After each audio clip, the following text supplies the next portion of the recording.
श्री स्वामी समर्थ. आपण नेहमी म्हणतो की स्वामी प्रत्येक पावलावर आपल्या सोबत असतात, पण त्यांची कृपा आणि साथ अनुभवायला श्रद्धा आणि नशीब दोन्ही लागतात. आजची कथा अशाच एका भक्ताची आहे, ज्याच्या आयुष्यात स्वामींनी मृत्यू समोर उभं राहूनही साथ सोडली नाही.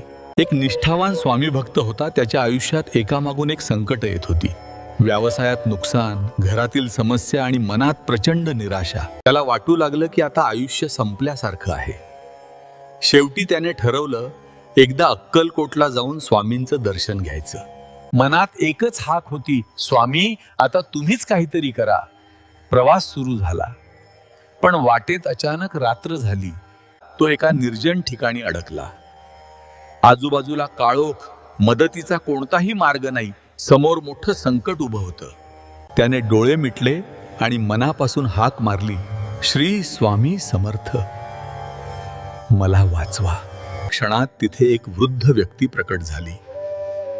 त्यांनी त्या भक्ताला सुरक्षित ठिकाणी पोहोचवलं.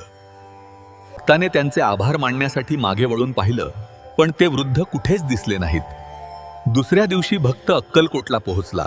स्वामींच्या चरणी नमस्कार करताच स्वामी हसले आणि म्हणाले, काय रे, काल रात्री खूप घाबरलास का? अरे तिथे मीच आलो होतो ना. हे ऐकताच भक्ताच्या डोळ्यातून अश्रू वाहू लागले. त्याला समजलं, स्वामी फक्त मंदिरात नाहीत, ते आपल्या प्रत्येक संकटात आपल्या सोबत असतात. जेव्हा सगळे आपली साथ सोडतात, तेव्हा स्वामी समर्थ आपल्या भक्तांचा हात कधीच सोडत नाही. फक्त श्रद्धा ठेवा आणि मनापासून नामस्मरण करा. भिऊ नकोस, मी तुझ्या पाठीशी आहे. श्री स्वामी समर्थ.